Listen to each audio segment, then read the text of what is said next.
नमस्कार।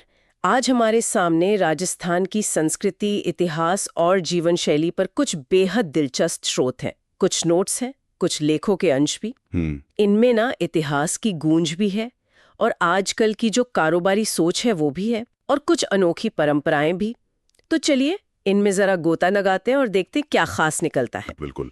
ये स्रोत जो हैं ये राजस्थान की एक कह सकते हैं परतदार तस्वीर दिखाते हैं। हाँ। एक तरफ देखिए तो दुनिया की सबसे पुरानी पहाड़ियां हैं, दूसरी तरफ वो शानो शौकत वाली शादियां और किलों की वीर गाथाएं। सही। समझने वाली बात यह है कि ये जो अलग अलग धागे हैं ये जुड़कर राजस्थान की वो अनूठी पहचान कैसे बुनते हैं। हाँ, हमारा इरादा भी यही है कि इन स्रोतों से वो सबसे अहम और यादगार बातें निकालें जिनसे राजस्थान की असली मतलब सच्ची झलक मिले। तो शुरुआत करते हैं इतिहास और भूगोल के संगम से। जैसा कि स्रोत बताते भी हैं, राजस्थान का मतलब ही है राजाओं का स्थान। हाँ। महाराणा प्रताप और मीराबाई जैसी नाम तो तुरंत ज़हन में आ ही जाते हैं। और यहीं पर एक कमाल की जानकारी है अरावली पहाड़ियों के बारे में। स्रोत बिल्कुल सही कहते हैं कि ये दुनिया की सबसे पुरानी पर्वत श्रृंखलाओं में से हैं, हिमालय से भी पुरानी। अरे वाह, सच में हिमालय से भी? जी हाँ, ये सिर्फ भूगोल नहीं है, ये समझिए वो मंच है जिसपे राजस्थान का पूरा इतिहास, उसकी संस्कृति का नाटक खेला गया है।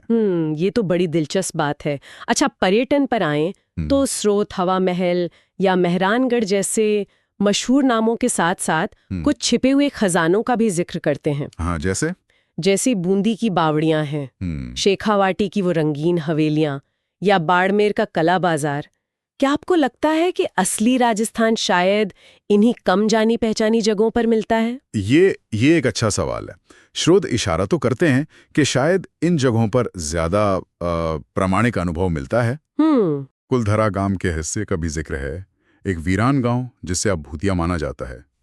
ये कहानी में एक अलग ही रंग भरता है ना? हाँ, बिल्कुल। और जैसलमेर डेजर्ट फेस्टिवल का जिक्र, जिसमें वो पगड़ी बांधने की प्रतियोगिता होती है, ऊंट दौड़। हाँ। ये सब दिखाता है कि पर्यटन सिर्फ इमारतें देखना भर नहीं है, बल्कि वहां की संस्कृति को जीना भी है। सही कहा। और मारवाड़ी शादियां, हाँ। स्रोत बताते हैं कि भाई बजट तो बहुत बड़ा होता है और खासकर मिठाइयों पर बहुत जोर रहता है। हाँ, बिल्कुल।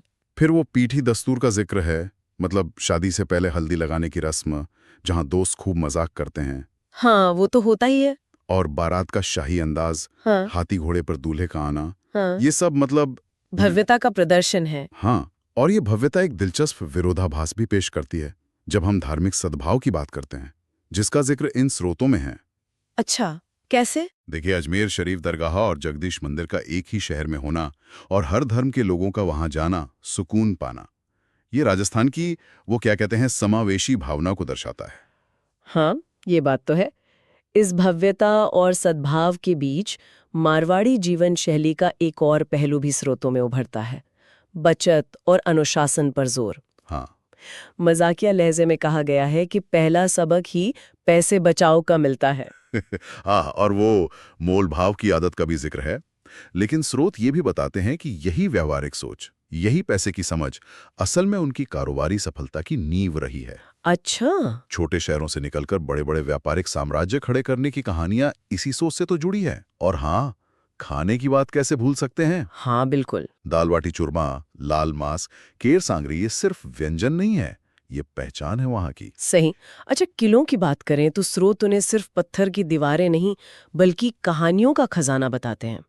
चित्तौड़गढ़ और रानी पद्मिनी का जौहर, कुंभलगढ़ की वो दुनिया की दूसरी सबसे लंबी दीवार, और जैसलमेर का सोनार किला जिसमें आज भी लोग रहते हैं। ये सब क्या कहते हैं, मतलब इनका क्या महत्व है?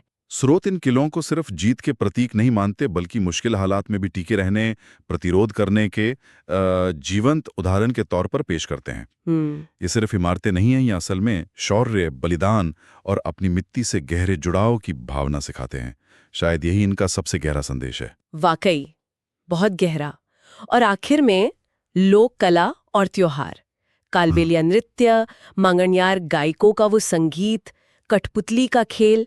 स्रोत कहते हैं ये सिर्फ मनोरंजन नहीं, ये तो जीने का तरीका है। हाँ, बिल्कुल जीवन शैली का हिस्सा है। पुष्कर मेले का जिक्र भी है, भक्ति और व्यापार के एक अनोखे संगम की तरह। जी, ये सारे रंग मिलकर ही तो राजस्थान की वो जीवन तस्वीर बनाते हैं, जैसा कि इन स्रोतों से पता चलता है। तो कुल मिलाकर सार ये निकलता है कि राजस्थान सिर्फ एक भौगोलिक जगह नहीं है, ये एक